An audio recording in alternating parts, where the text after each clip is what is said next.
Почва! Ти да се виждаш.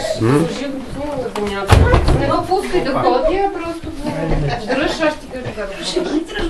Готови вече. Готови? Ай, опа. Мами, ела, не знам да видиш какво правим.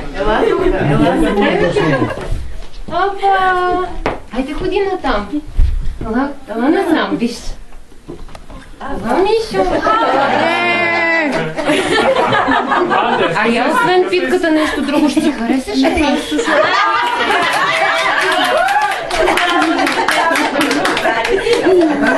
Я да видим втори. Още има. Още нещо ще ти харесаш ли? Не питай. Вземете приватата по-далече. Я разгледай сега какво има тук. Я си избери нещо там, дядо. Второто е това. Ето така. Стани математик. Да го питаме и на вкус малко как е. Малко как Ще бъде финансист, не бе болница. Менеджер на болница, да. Я смитна сега.